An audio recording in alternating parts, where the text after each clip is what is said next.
본능의 영역의 연재가 끝나고 난 한동안 힘들어하다 AI를 만져보기 시작했다. AI 공모전이 있어서 몇 개 10분, 20분짜리 단편을 만들기도 했는데 별다른 성과는 얻지 못했다. 그렇게 1년 반 동안 삽질이 끝나고 난 다시 예전처럼 돌아와 있었다. 지난 8년간 난 고립되어 창작을 했지만 결과는 처참했다. 망한 웹툰 작가. 더 이상 웹툰을 안 하겠다고 생각했지만 또 기회가 와 결국 8년까지 채우고 난 뒤 난 웃기게도 웹툰과 똑같이 성공의 보장이 없는 유튜브에 다시 기어오기 시작했다. 아니면 원래 나란 인간은 이런 인간일 수도 있겠다. 그렇게 2025년 9월부터 다시 창작 단편을 올렸다. 그런데 조회수가 예전에 반의 반도 나오지 않았다. 그래서 1년에 10억이라는 에피소드를 기획해서 만들었는데 조회수가 100도 나오지 않아 4화 만에 끝냈다. 반응도 성과가 나오지 않자 조급해지고 불안해진 것이다. 그러니 나에 대한 믿음도 예전보다 더 사라졌다. 그래서 다시 생각을 바꾸어 자주 올리고 지금 내가 할 수 있는 걸 하기 시작했다. 건강 상태가 나빠질 시점부터 웹툰 창작에 대한 것들을 일단 연재하기 시작하였고 일주일에 거의 2편은 올릴 수 있었다. 문제는 역시 조회수였지만. 이건 아직 평가 단계가 아니야. 아직 알고리즘이 너를 분류를 제대로 안 한 거지. 다른 사람들은 한두 개 올려도 분류가 되던데. 그건 그 컨텐츠가 그런 컨텐츠여서 그런 거야. 네 컨텐츠는 사유, 철학, 무거운 주제라서 그게 쉽지가 않아. 난 가끔 가벼운 것도 하는데. 그건 이미 팬덤이 구축이 된 상태여야지만 돼. 오히려 알고리즘은 그게 더 분류를 늦출 수가 있어.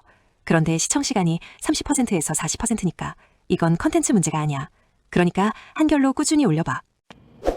사실 GPT 말을 들어도 불안한 건 매한가지였다. 그렇게 내 일상 컨텐츠를 올리다 한 번은 가슴 쪽 견갑 통증, 스트레칭을 하는데 먹히는 것이 아닌가? 몇 년간 처음 있는 일이었다. 난 정말 하늘에 감사하면서 그 스트레칭을 계속했다. 그리고 또 몇 주 후 허리까지 스트레칭을 다른 걸 했는데 무려 50%나 통증이 감소했다. 원래 자고 일어나면 통증이 너무 심한데 그것까지 통증이 반이나 감소한 것이다. 지금까지 온갖 스트레칭을 다 했지만 듣지 않았던 것이 들은 것이다. 그렇게 몇 주 후 난 3일 전 수동 킥보드를 타고 집에 왔는데 허리가 다시 맨 처음 통증처럼 아파서 일어나지도 앉지도 굽히지도 못한 채 3일을 내리잤다.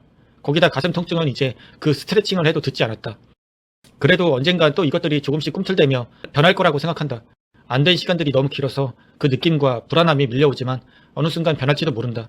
그게 일이든 건강이든. 내가 예전에 받은 것인데 지금까지 기억에 담아두고 있는 것이 있다. 바로 무엇이든 물어보살에 CRPS가 갑자기 생겼다는 여자아이가 나왔다. CRPS란 복합부위 통증 증후군이라는 병으로 특정 부위, 전신에 불에 타는 듯한 통증이나 칼로 베이는 듯한 통증을 느끼는 증상을 겪는다. 다큐를 보면 정말 심한 사람은 차라리 죽는 게 더 낫다는 말들을 하곤 한다. 그런데 이번 무엇이든 물어보살에 서장훈이 하는 말에 꽂히는 문구가 있었다. CRPS 환자로 나온 아이에게 한 말이 정말 인상적이었다. 바로 그 병이 갑자기 생겼다면 갑자기 없어질 수도 있다는 말이었다. 정말 단순하지만 그 단순함에 어둠에서 빛으로 뒤집히는 것 같은 말이었다. 너무 힘든 날 어느 날 인스타에 조금 유명한 사람이 병으로 힘들어하는 사람이 있었다. 꽤 글들을 자주 접했는데 나도 모르게 아주 소액을 후원했다. 민망할 정도로 작은 금액을 내고 우울에 빠지지 않기 위해 난 다시 펜을 잡고 시나리오를 쓰고 있다. 언제 어떻게 될지 모르겠지만.